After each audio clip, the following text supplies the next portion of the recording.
So pupunta tayo ngayon sa may chapel, sa may Maranata. Dito yan sa Barangay Matipok, Calaca, Batangas.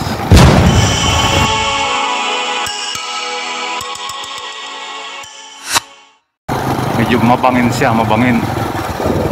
Kaliwa, bangin, kanan, bangin. So ibig sabihin, nasa ibabaw tayo ng bundok. Pinakantok-tok siya ng bundok na ginawang tulay. Ma'am, saan po yung chapel ng Maranata? Dyan ho sa ibaba. Salamat po. Salamat po. May mga nagtitinda rito sa mga gilid-gilid. Malamang yung mga tinda rito, mga dito rin tanim to. Dito. Barangay Balimbing. Ibang barangay na to.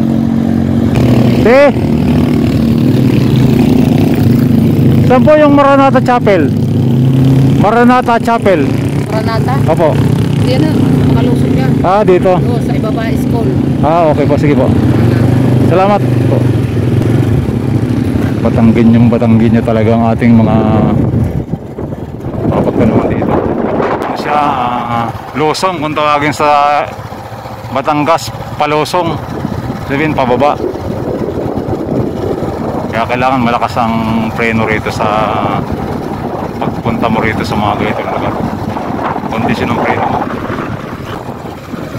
Dahil ikaw naghahanap ng lote na isang hektarya pinabibenta. Matipok Elementary School. Okay, ito na yan. So ang location ng lupa dito sa may Matipok Elementary School. Kuya, may kilala po kayong Mukoy? Ito na yata yung location ng lupa.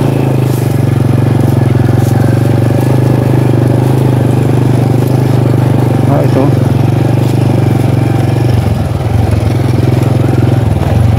Lupa na to binibenta.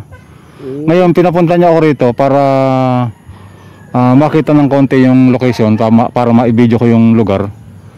Isang hektarya. Saan po nag-umpisa yung isang hektarya, sir? Ay, tagilya rito pag gayon. Sige po. Ay, tagilya rito, bakod. So ito kasi, ito pong bakod na to. Hanggang doon sa may kalsada po, sir. Tabi doon ng chapel, sabi anunang. Pwede po makita natin, sir, yung yung bato. Yung pinakang niya. Walang bato dyan eh, susukat yan. So ibig sabihin, ang umpisa ng binibintang lupa dito po sa pader na to. Tapos yung pinakang dulo, doon po yun. Oo. Hanggang saan po rito? Diyan. Kayo yung bibili nito, kayo yung bibili. Hindi po, sir, hindi po. Ayun ang bato yun, yung bato yun. Yan ang bato yun. Ito lang, ito lang. Maliit lang pala, no?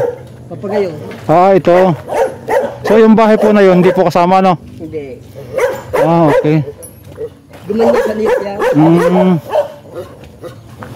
Dumanyan yan. Tapos yung kabilang side, ito yung may daan po papunta ron para makita ng buyer yung parang hindi po, parang lang, binibidyo po natin para yung bibili, may idea siya kung ano ang hitsura ng binibenta. So kung may mga bibili, magko-comment sila sa ating YouTube channel para mai-endorse natin sila sa may-ari. Kasi itong pag-video po natin ito ay direkta sa may-ari ng lupa. Pero anong usapan ng square meter magkano? Ang sabi po kasi 11 eh.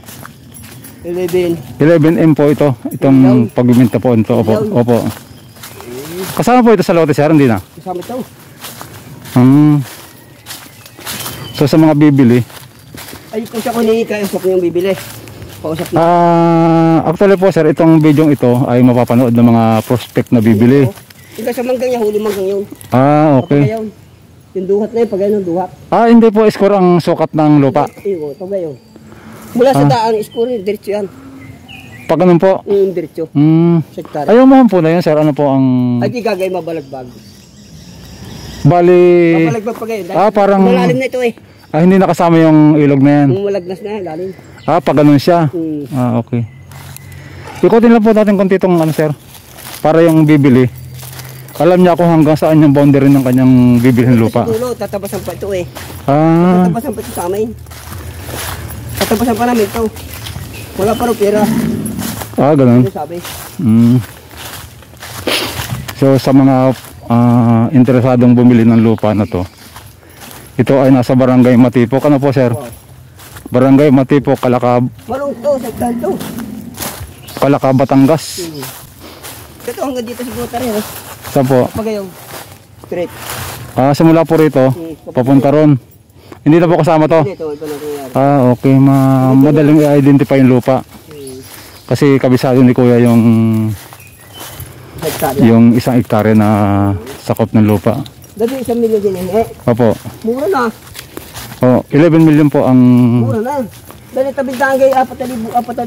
Eh, sa inyo ko lang sabi. 4,000 po ang isang square meter. Sa inyo ko lang, huwag kang mag-iingay. Di, yung kasing sa kwenta ko kasi yung 11M, papalo ng parang 1,1 lang. Oo eh, 4,000 daan nga rin. Sa kabila ay 4,000. 3,000 madali ka makabili dito. 3,000. Oo, tabindaan. So mura na itong sa kanya, no? Mura na. Kaya kami sabi niyo. Kaya sa inyo ko lang nasabi. Opo. Yung 4,000 sa tabindaan. So, Mura na ito. opo. Kaya sa inyo ko lang Isang hektarya sa mga interesadong bumili, bulin tayo ng ano. Mura na yan. Ay ibinibenta po ito sa halagang 11M. Clean title. Clean title siya. Mura na. Opo. Basta pagka mabibili na iba, isama mo na lang ako sa video mo. Bahala ka na magbigay sa akin. Ito, mura na. Lalabi 1 milyon eh. Tsaka madaling i-identify yung lupa niya, oh. Tsaka gilid po siya ng ano, no. Sir, pwede po ba nating makakita yung sa may pinakang last na, yung dun lang? O sa dulo. Sa may dulo lang? Dire-diretso lang yun. May mukhang dun, kuya? Oo, sabi nyo. Sige po, pwede po nating puntahan. Mamotorin pa ba? Diretso na tayo, no? Karsada, makakabit kayo. Karsada na. Nandun pa si Lilia, napakita pa doon. Kumakita pa. Napakita pa doon sa ano doon. Okay. Pinapala ko yun. So ang may-ari nitong lupang to na binibenta Sabi si Lilia. ay taga Paranaque. So sa mga interesado, mag-comment lang kayo sa video na to. At yung kabilang side doon, ipakita natin yung boundary. So itong mga puno to sa kanya to. Oo, sa kanya. Okay, yung bahay po na yan kasama sa ano? May ano na. Kaya sabi sa inyo, mura na. Sasunod po ako sa iyo, sir. Sige po. Sumakay na kayo. Mura na raw itong lote kasi sabi ni Kuya, yung harapan ay dito raw nagre-range ng 4,000 ang lote. So yung lote may kasamang bahay, oh. Isang hektarya. Yan yung kasamang bahay ng isang hektarya na binibenta. Ayan. Gilid siya ng ano, ng kalsada, Barangay Road. Gilid siya ng Barangay Road. So yung pupunta natin ngayon, yung pinakang huling reference na marka. So maliwanag naman yung marka as per katiwala si Kuya Mukoy. Kasi tabi ng bakod na yun. Maliwanag. Bibili. Bahala ka na sa akin. Maliwanag yung mga marka ng lupa, no? Ayos na rin. Titulado to. Tapos dire-diretso po yan doon. Lupa rito, magkano ang per square meter? Yung mga naririnig kong bintahan dito. Libo sa may bakang yun eh. 4,000 Square meter. 4,000 per square meter. Digay 4 milyon na 1,000 square meter na ako. Mura nito, pare. So yung sa Kaiser, medyo maganda ang location ng Kaiser, oh. Wala din eh. Yung manggahan, paano? Pinakang reference ng lupa na binibenta, itong Ito. ano po ito? Maranata. Maranata ito. Chapel po yan? Chapel. Chapel. Kapatid ko may-ari na rin. Kapatid ni Kuya yung may-ari nito. Tapos sa bakod na yun. hanggang sa bakod na yun. Saka din eh. Pili pa tayo rito. Saglit lang. Lakarin lang natin. So lalakarin lang namin. Ito yung pinakang front ng Bukana. Isang, ang tawag dito, pinakang frontal, yung pinakang harapan. Oo, harapan. Ito yung nilalakaran namin ay Barangay Road. Ano po itong kalsada to? Saan po pupunta itong kalsada na to? Punta Kalaka. Tapos punta Kalaka. kang Maynila na. Papuntang Maynila na po ito. Okay. Kakalawa ka naman doon sa Mitamayo. Tapos sa Laurel, ang kasunod na bayan nito, Laurel. tapos nasugbo. Pwede nasugbo din pagdating Bondre. Yo. So yung harapan ng lupa na binibenta, ito na yon, ito na yon, mismong kasama nito sa binibenta. Kasama rin, hindi niya ako nadaan eh. Yung bahay na yun kasama ngayon eh. Kasama yun. Hanggang sa bakod tabi niya. So yung binibintang lupa talagang may mga malalaking puno ng mangga, no? May nyug pa, oh. May nyug pa. Hanggang sa tagilira nga rin. Hanggang dyan lang. Pag nabili, sabi mo kigili, bahala na siya sa akin tsaka ikaw. Ano? Opo. Hindi ko masapa natin. So yun lang sir, ang sadya ko rito, ito ay binibenta sa halagang 11M sa mga interesado po. Ay pahigitan mo pare pagkakaya mo. Basta nga rin. Mag-comment lang sa YouTube channel ng Biyaherong Ligaw at i-entertain po namin kayo. At yung mga inquiries nyo ay direkta makakarating sa may-ari ng lupa. Taga Parañaque po ang bibili. Ang may-ari ng lupa.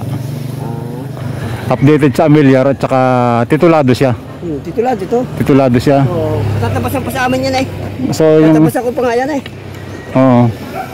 Bahala kayo sa akin, sabi mo kigili. Kung nabili, bahala sa akin, tsaka ikaw. Opo. Para magkapila na kaunti, kalog-luwag. Opo, sir. Hirap eh. Ngayon ka ng bahay na yun. Suntok ako eh. Kasama sa bilihan yan. Kasama na sa bilihan yung bahay na yun. Kasama na yan. Pasokin nga natin yung bahay na yun saglit. Hindi ko man. Yung bahay na ito, isa tatay ko yan. Tatay, gagawin ko ba? Yan naman yung tatay ko dyan. Sa inyo po ito? Ito tatay ko. Tatay ko yan. Natural pong taga. Natural pong taga rito kayo? Oo, matibok nga. Nabili mo kami dito. Yung kakapatid, patay na tatlo. Dudu kasi niya pastor kapatid ko. Pastor ang kapatid nyo? Ayan. Pastor Maranata. Ito eh, parang pag may nakabili ay praise the Lord. Parang ano to? Parang simbahan dati? Ganun? Kapilya? Diyan lang, dahil iborigin niya mga kapatid ko. Hindi atin papasokin yung bahay kasi basta yan ay kasama sa bintahan. Patingin mo sa bibili. Pag nabili, di mahala ka sa akin. Sige po sir. Basta pag nabili, bahala ka na sa akin, tsaka sige. Oo, siyempre. Si sir talaga. Tinda pa rin. Sige, dito lang ako para Tinda pa rin. At para makita. Ha? Makita rugal. Kahit naman, ibukong naman dyan. Luwang. Kung may pipicturan mo. Ang alin sir? Ito, luwang. Ito naka-record po itong mga usapan natin. May marami siyang mangga. Sa estimate ko, ang puno ng mangga sir, ano? Oo, ang dami niya. Napakarami ng puno ng mangga. 1, 2, yung nakikita ng mata ko. 1, 2, 3, 4, 5, 6, 7, 8, 9. Siguro mga estimate ko mga 30 puno ito. Mayari, lupa. 30 puno ng mangga. May 30 yan. May 30 sir, ano? May mga bunga pa, maliliit pa nga lang. Malalaki na rin. Sa mga interesadong bibili, nakikita niyo naman po yung mga... Yung bibili, masabi ko si pare, pabisita mo. Para magustuhan. Maganda yung personal. Pare, basta mabili, di bahala ka na. Sige po sir. Sabihin mo sabi ko sa kanya.